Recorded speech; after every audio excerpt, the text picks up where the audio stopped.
Joe Biden and Kamala Harris have vowed to take away your Second Amendment rights through gun bans, gun confiscation, and government regulations. Now, Joe Biden is no longer hiding his real intentions, and we need you to take action now. Whether it's a 9mm pistol or whether it's a rifle, is ridiculous.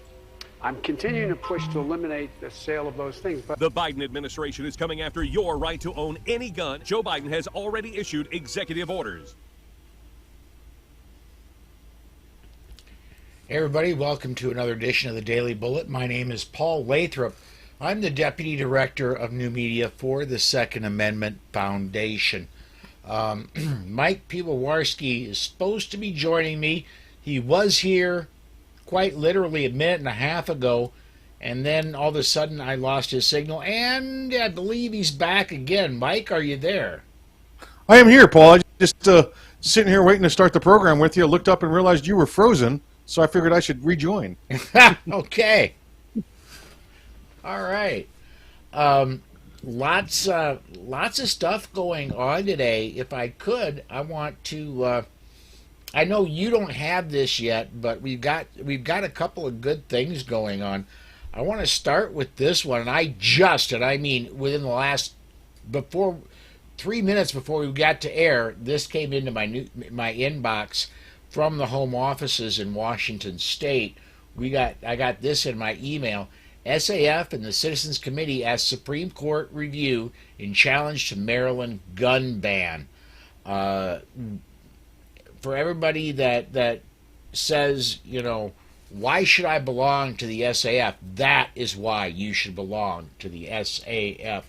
We currently have 40 active, just federal lawsuits. And this that was before this one. That was as of last weekend. This increases that, and Mike is gone again. Wow. Okay, we're having obviously connection issues.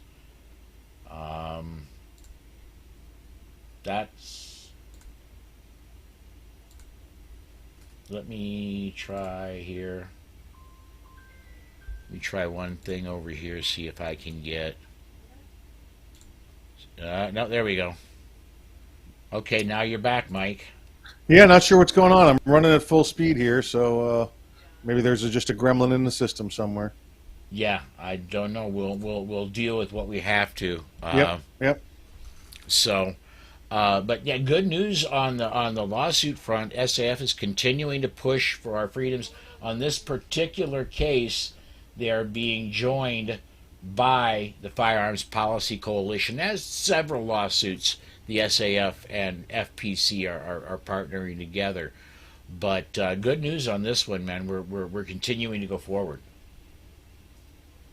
Yeah, listen. Obviously, listen. That's top-notch organization, SAF. I know you asked the question, why should I be a member? Well, because of this. Alan.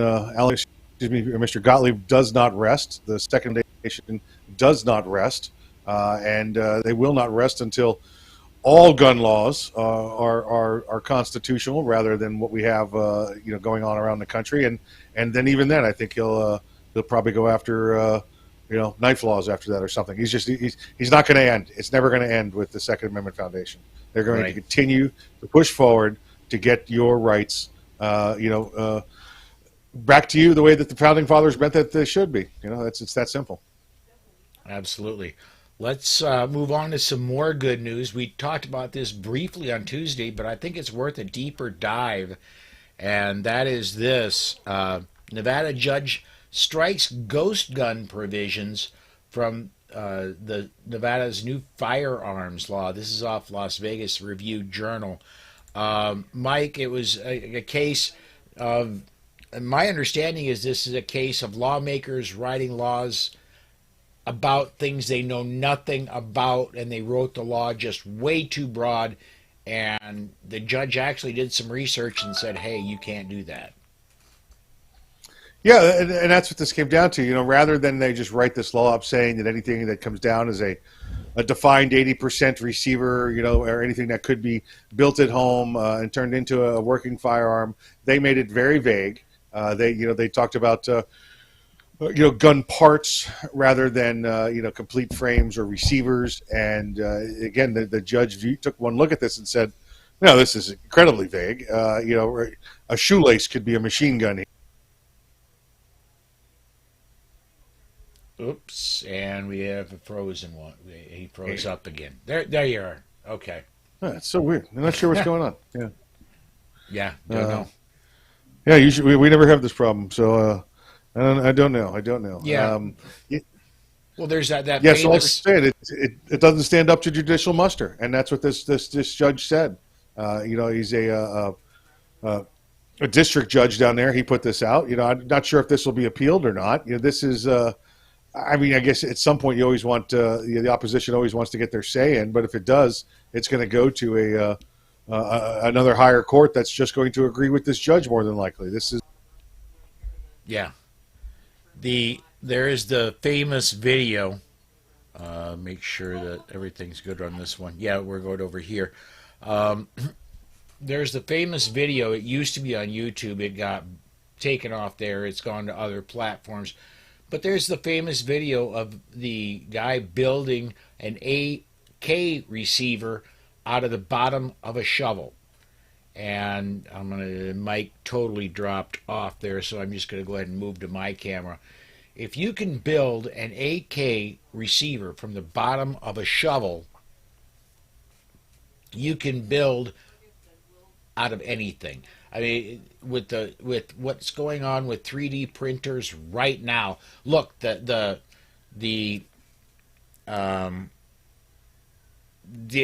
cat's out of the bag, so to speak. Homemade firearms are here to stay. There's no way around it. There is no way to outlaw them permanently. It's you cannot unbuild the bomb. You cannot undo the research. I honestly believe 3D printing is going to be the savior of homemade firearms because the files are out. I don't have a 3D printer, but I have the files, and simply, if I ever get a 3D printer, I just need the way to put the file into the printer and start working away at it. I want to get this comment up, and we were going to get this in as a topic later. Charlie Chambers says Ohio Senate passed permitless carry. Good news. Yeah, now they're just waiting on Governor Mike DeWine to sign it. He said he will, and we talked with Amanda yesterday. Amanda Suffolk, we talked with her about that yesterday. DeWine said he will sign it. Let's see. DeWine, he's not a friend to. He's not a friend of the Second Amendment, and he's not on our side, but he's up for re-election, and it's this year, this coming year, he's up for re-election, and if he doesn't sign this, I'm telling you, he's going to get primaried. So if he wants to keep his job, he's got about one option to keep his job, and that's to sign this. So George says that he saw an AR receiver cast a machine from spent brass. AR, that's a whole lot tighter tolerance. That is cool. I would like to see that myself. That's yeah.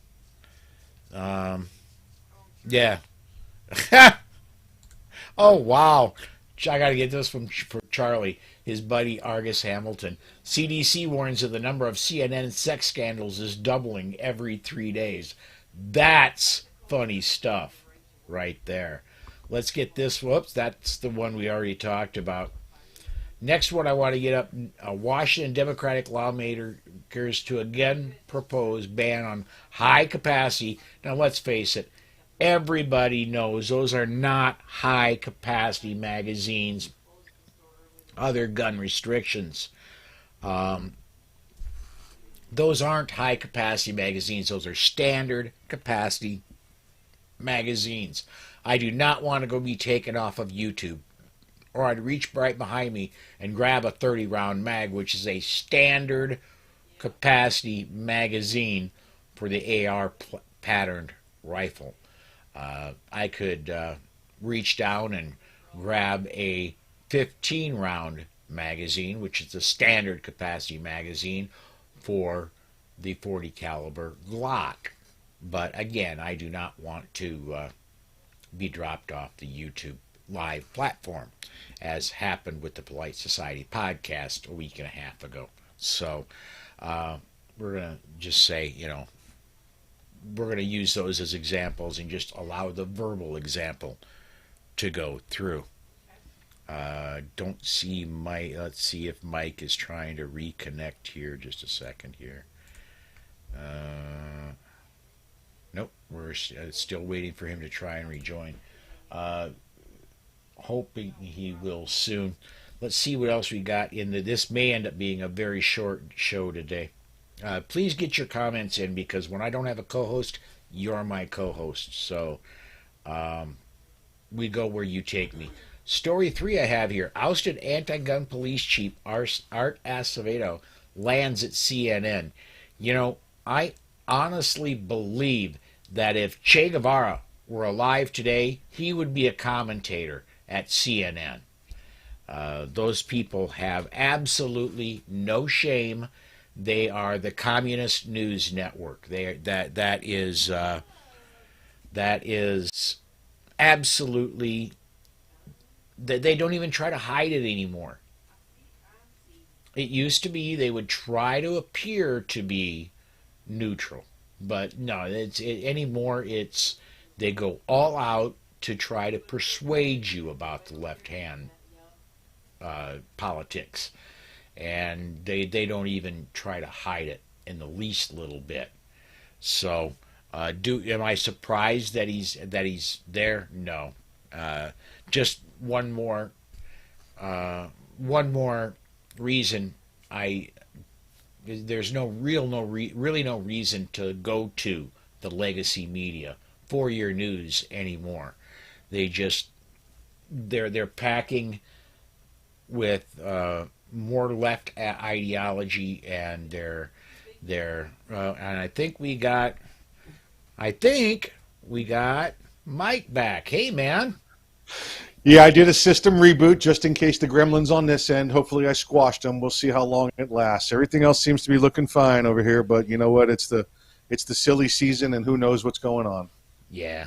I was just wrapping up talking about Art Acevedo ending up at CNN. Oh, my God.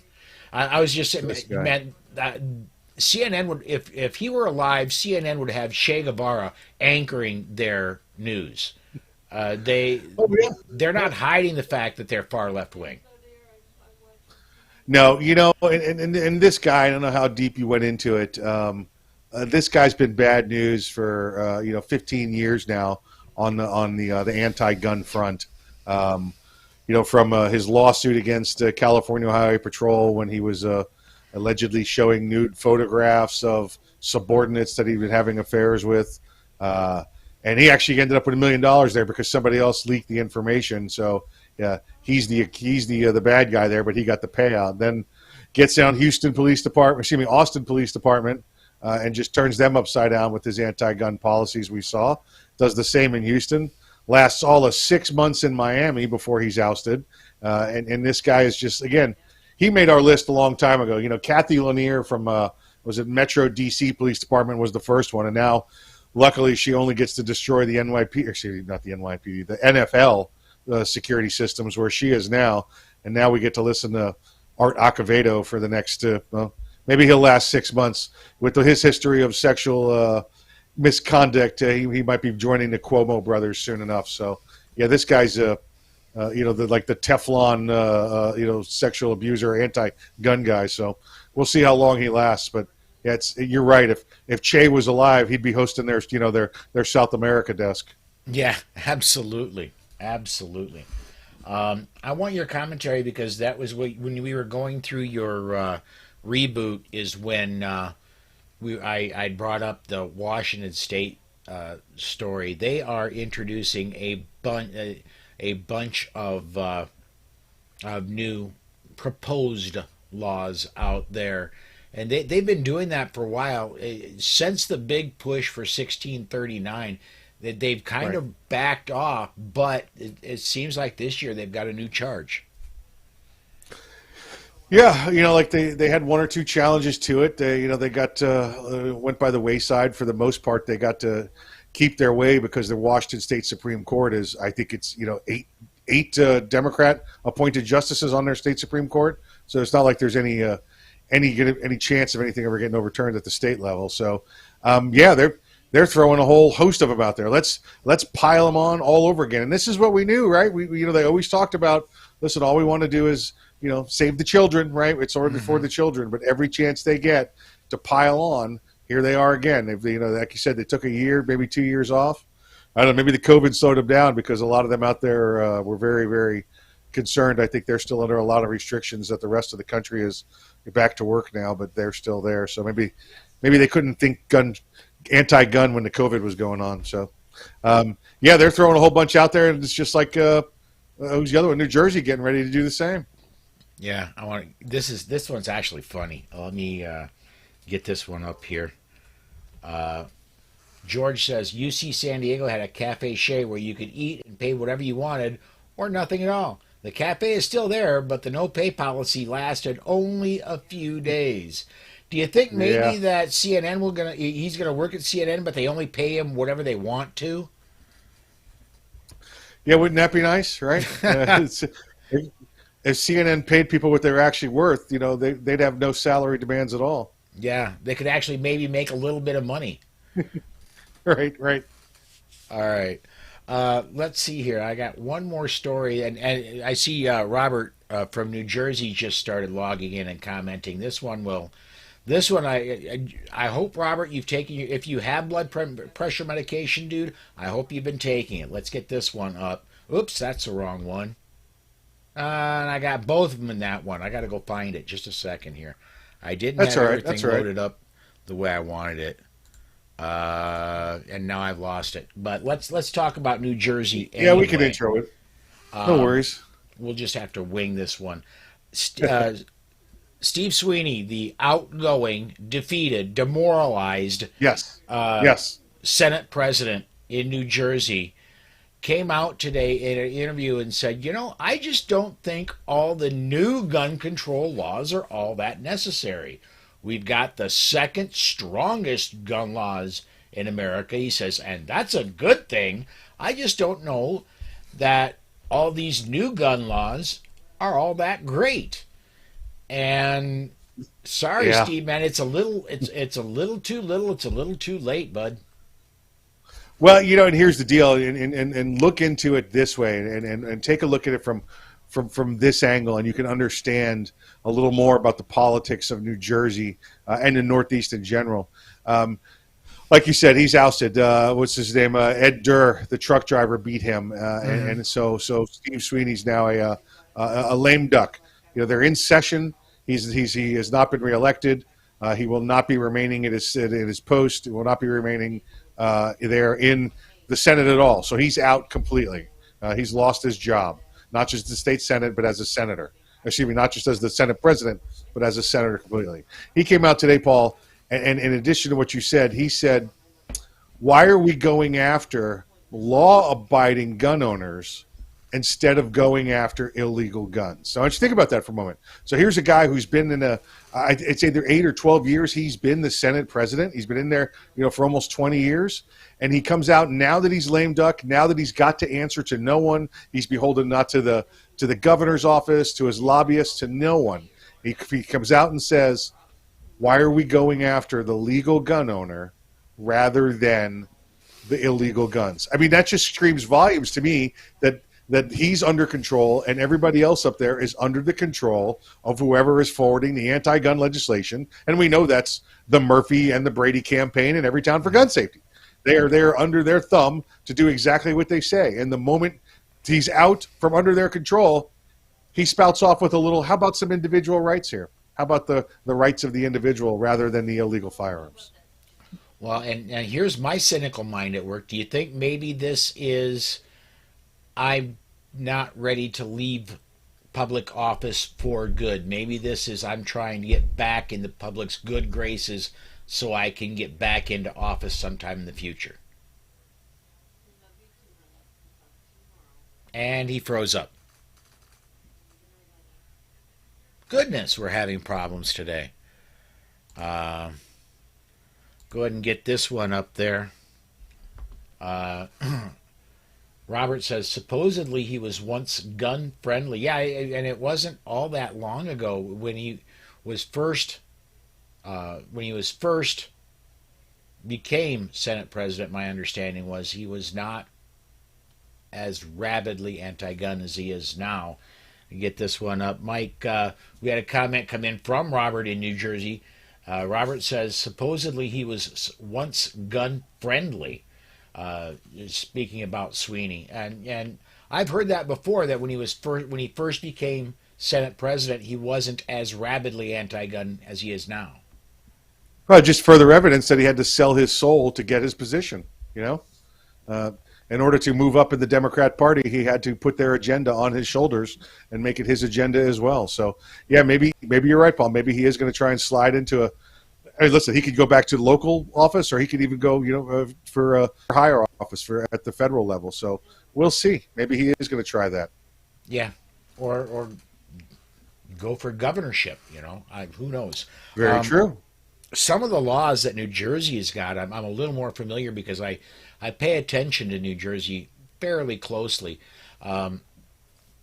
50 caliber ban, and that one is just that boils my blood because it's a solution in search of a problem. I don't know of any 7-Eleven that's ever anywhere period been taken down by a Barrett. It just doesn't happen. Or a Ma-Deuce, which are the two weapons that are most famous for taking a 50 cal. They want your firearms ID card to have to be renewed. It used to be you applied for it. When you finally got the darn thing, you got it. Now they want it renewed every 4 years. And it's been taking almost a year to get it in the first place.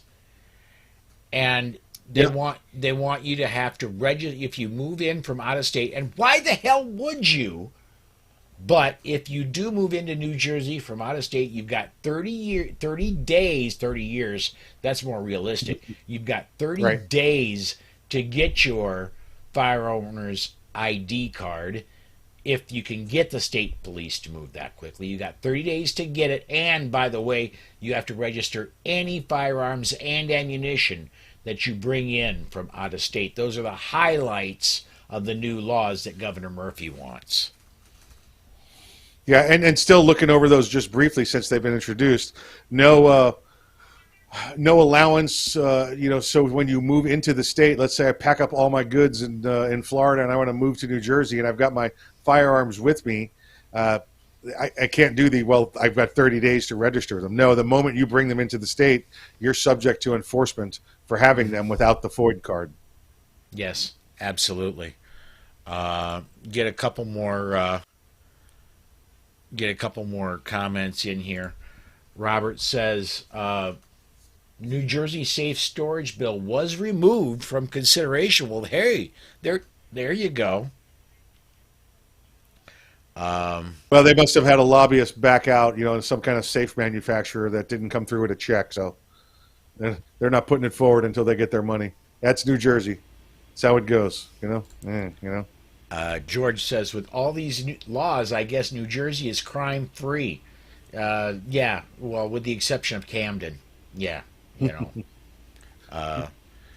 So anyway, yeah, that's what's going on in New Jersey. What's been going on in the rundown, dude? Oh, like you said, it's been a light week with 2A news. So luckily, we expand a little bit, talk about some conservative issues, and we've had a good show this week. Good time. I'm trying to think of some of the other good topics we had that were in the hook. Of course, was the the juicy smouye or trial that was nice. I'm not sure if you guys. I didn't catch every show this week, so I don't know if you hit that at all. But how about watching this guy? How about watching this guy sit on the stand for 3 hours and continue the lie? And oh yeah, and I left a noose on my neck, and my Subway sandwich was not damaged, and just everybody in the room going, this guy's just not a good actor at all. I mean, this guy can't even tell his own lie. Right. Maybe he's a good actor, but he's not a good writer. Maybe that's the problem. Maybe he got bad lines fed to him. So, but nice. And then of course you've got the district attorney there, who she dropped the charges against him, if you recall, before the attorney general's office picked it up. How's she looking right now? Right? What's her name? Knox. Right? How is she looking? The charges that she dropped, somebody else picked up, and they get 4 out of 5 convictions on it. So. Yeah, that's when I did not follow that case very closely at all, other than I was doing a little happy dance again when the verdict came down for that. John's got a great point. Maybe we can use this to wrap the show out here. Bloomberg spent $1 billion in the Democratic Party and $100 million to deliver Florida to Biden in the general election. Looks like he's funding gun control again. We are, 11 months out from 10 and a half months. It's about 11 months because we're almost to the first of the year. We're coming up on a general in November. And we've got to not only win, we got to win above the cheat in a lot of state. And Mike there he is. Mike, we not only have to win, we have to win above the cheat in November, and we've got to do it in a lot of Senate seats and all the House. That's it, and it makes sense. He's back with his money. Bloomberg's back with his money, and we've got to go fight now. Can't wait. Got to take up arms. Which is why our good friends at the Second Amendment Foundation, you, Paul, and Alan Gottlieb, are filing those complaints. Absolutely. Well, I think we're going to put the gremlins to rest. I think I'm going to go ahead and shut things down just a minute or two early. Mike, thanks for sticking with me, and thanks for fighting the gremlins, man. Great to be here. Always good to see you, Paul. All right. Folks, come join us 5 p.m. tomorrow. Alex Uli will be talking legal stuff, including, can you sue a federal agent that holds you at gunpoint if the federal agent is wrong and does it for the wrong reasons? We'll be talking about that tomorrow on the Daily Bullet. Thanks for joining us, everybody.